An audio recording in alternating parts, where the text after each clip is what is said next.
Saudações investidores. Bitcoin agora cotado a $67.570. Bitcoin que continua forte, já que a gente testou 65, se segurou e retomou a alta. Hoje, meu principal objetivo vai ser atualizar as tomadas de decisão de ontem e o que eu espero e vou fazer hoje. Além disso, também quero falar um pouco sobre os mercados globais que estão voláteis e que podem complicar a nossa vida. Vamos discutir sobre tudo no vídeo de hoje. Bem-vindos a Investidor Moderno.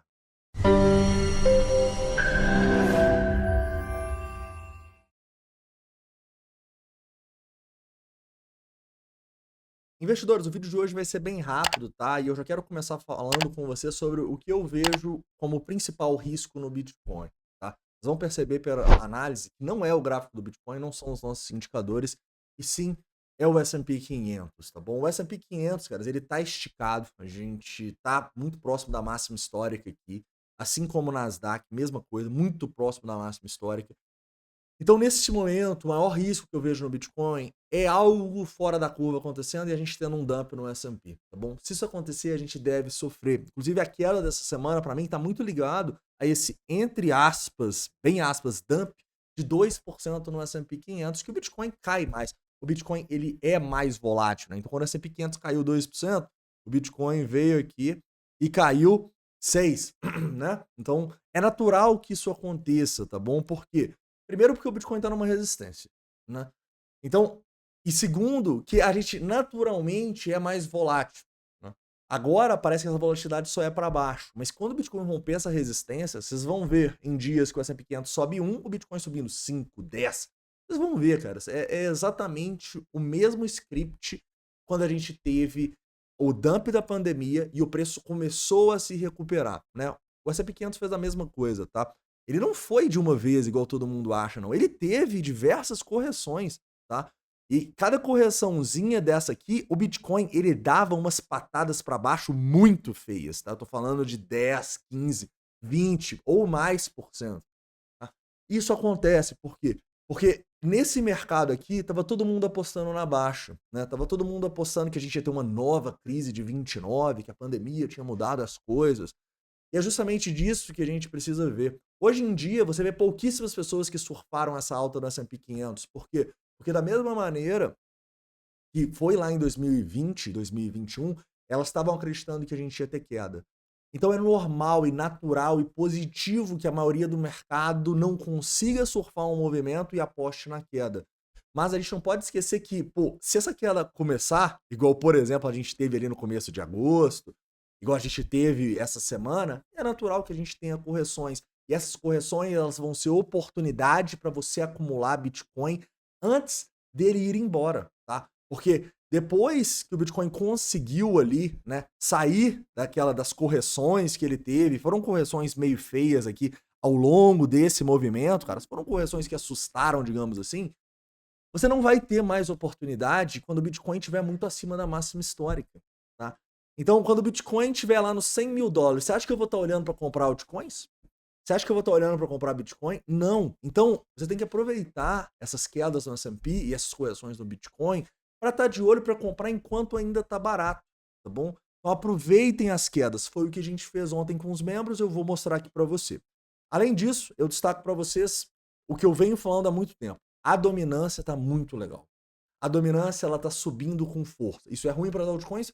Sim, obviamente, elas perdem valor em relação ao Bitcoin.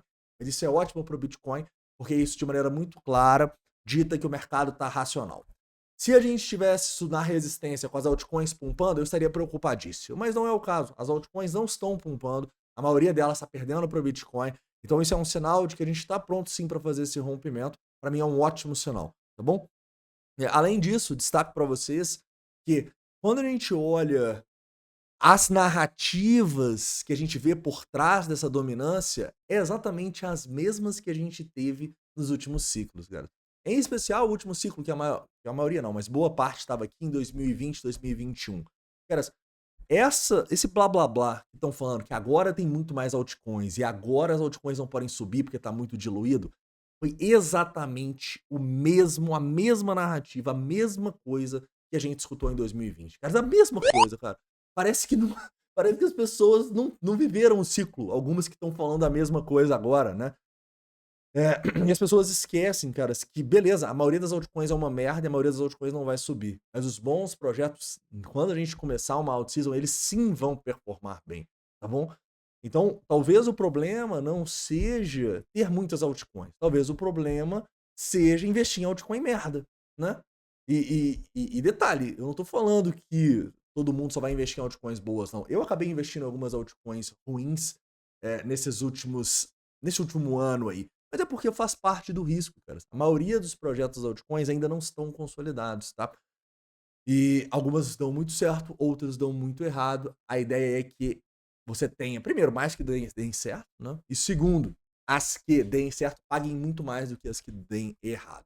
Beleza? Então não deixa uma narrativa fazer você tomar decisões que não fazem sentido, né? Narrativa de, a gente chegou no topo do ciclo, agora é diferente porque tem mais altcoins, agora é diferente porque agora tem ETFs. Cara, esse tipo de narrativa só serve para uma coisa: serve para te deixar com medo e não te deixar comprar quando você tem oportunidade. E a oportunidade não vai estar nos $100.000 quando todo mundo dessas narrativas estiver falando que é a hora de comprar. Não. A oportunidade acontece quando o Bitcoin tem retrações. E para mim as retrações estão bem claras, né? A gente teve uma retração ali nos $59.000. E eu te pergunto, o que a gente estava clamando quando a gente estava ali no 67, no 68, no 69? Justamente por uma correção desse movimento. Não para comprar o Bitcoin, porque como eu venho falando com vocês, o Bitcoin está numa resistência, né? Eu não vou querer comprar o Bitcoin bem na resistência, próximo da máxima histórica. Mas as altcoins estão muito baratas, tá bom? Paulo, mas se o Bitcoin despencar, as altcoins não vão despencar também? É claro, mas eu não estou aqui falando, tentando prever o futuro, o que o Bitcoin vai fazer. Não, eu estou aplicando uma estratégia que, de maneira muito clara, dita que a maior probabilidade é o Bitcoin romper essa máxima histórica nas próximas semanas. E vou além. Tá todo mundo pensando isso. Tá todo mundo saindo das altcoins justamente porque tá com medo desse risco. Então, o momento de entrar nas altcoins é quando tá todo mundo saindo e é quando a gente tem correções no Bitcoin. É por isso que você nunca vai me ver falando para, não, vamos olhar para comprar altcoins aqui no 68, no rompimento do 69. Nunca. Por quê?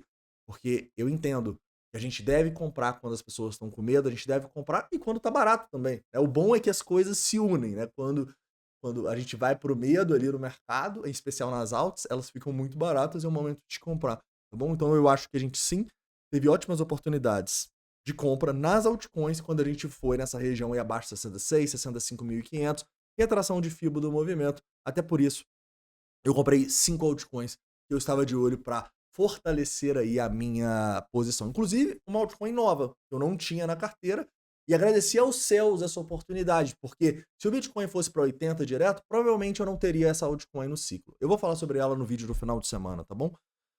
Mas enfim, o que eu quero passar para vocês é que no programa de membros a gente faz isso, né? A gente olha para os momentos onde está todo mundo com medo, Bitcoin no 65, 500, abaixo de 66, e a gente olha, tá, o que da minha carteira tá barato, o que da minha carteira tá em suporte, agora que ninguém quer comprar, a gente vai lá e compra.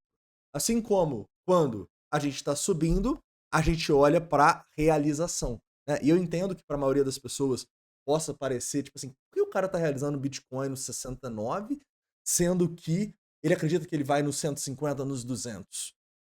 Veja os vídeos, as altcoins, eu vou deixar, que tá na página inicial, eu coloquei os vídeos na página inicial. A gente fala sobre por que é importante rebalancear, a gente fala por que é importante ter uma carteira estruturada, por que é importante fazer vendas. Vocês vão entender, tá? E senão todo vídeo eu falar isso fica chato, né? Mas show de bola. Então aqui pra mim, ó, vai ser foi uma zona de realização no Bitcoin. Sim. Ao mesmo tempo que aqui é uma zona de acumulação nas altcoins. Essa é a minha estratégia no momento. Pô, Pablo, se o Bitcoin começar a subir aqui agora, for pro 70 e tal, o que você vai fazer? Possivelmente eu vou estar realizando lucro no Bitcoin, tá? Como porque eu não sei? Porque vai depender das compras e vendas a mercado, né? Por que eu realizei lucro no Bitcoin nessa última semana? Porque a gente teve a maior compra a mercado da história.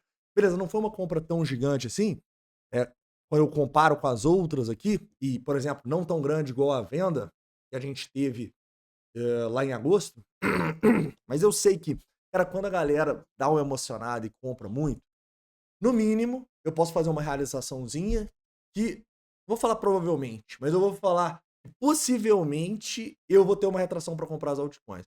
Então, repara que eu acho que o Bitcoin tá meio caro em relação às altas. Então, a gente fez algumas vendas de Bitcoin aqui, fortaleceu o nosso caixa e agora a gente usou esse caixa para comprar as altcoins quando elas retraíram, sacou? Eu acho que o programa de membros, o grande objetivo dele é esse, é você olhar para sua carteira como algo mais estruturado, né? Você olha, pô, tô com muito Bitcoin em relação às altcoins, quero ter mais altos, beleza, o que eu faço para isso?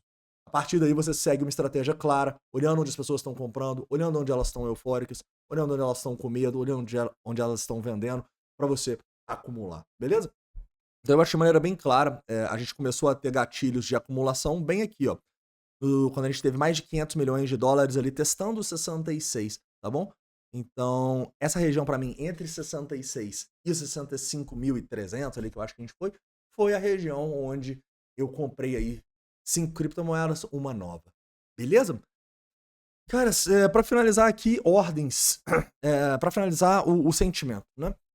Outro fator que deixou a gente acumular tranquilo. E que se voltar no 65, a gente também vai acumular tranquilo se isso acontecer.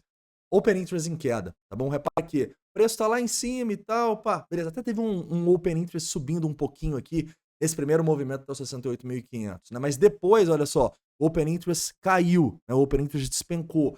Isso é bom, isso mostra que não tem interesse pela baixa, né? E além disso, né? Beleza, a gente não teve uma grande divergência, mas repara que a gente teve algumas vendinhas fortes, né? Tanto é que a gente usou as para ser o nosso gatilho para comprar essas altcoins. E agora a gente começa a subir. O que está acontecendo nessa alta? Olha o Open Interest. Olha o Long Short Rate. Então isso aqui é uma confirmação da alta novamente, tá? Inclusive com divergência bullish no CVD nesse momento. Então, para mim, a situação é muito boa para o Bitcoin. Sinceramente, estou otimista. Agradeço aos céus a cada movimento de baixa, porque eu acredito que vão ser uma das últimas oportunidades de acumulação que a gente vai ter para esse ciclo. E nesse momento a minha estratégia é clara. Se a gente for nos 70, eu irei analisar se tem muita gente comprando para fazer algumas vendas no Bitcoin. Nas alts, não. Tá? As altcoins eu estou segurando completamente a mão, porque eu acho que elas estão muito, muito, muito baratas em relação ao Bitcoin. Tá?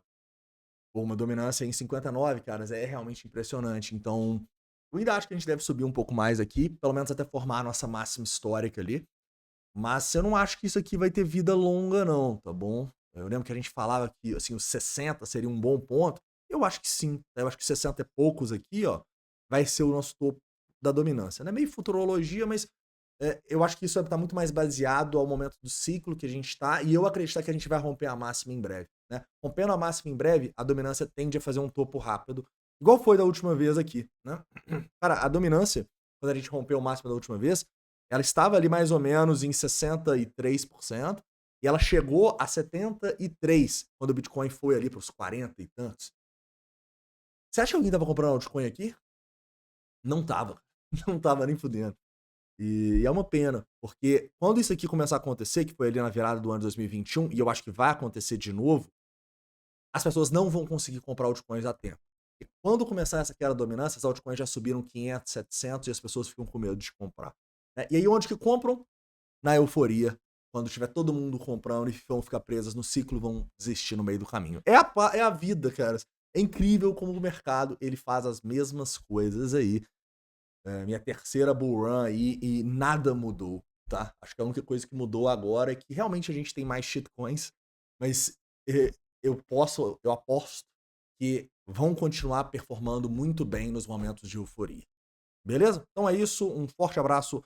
A gente se vê aí dependendo da volatilidade, de qualquer maneira, a gente tem live de membros hoje às 8 horas. Se você ainda não é membro, considere se tornar membro.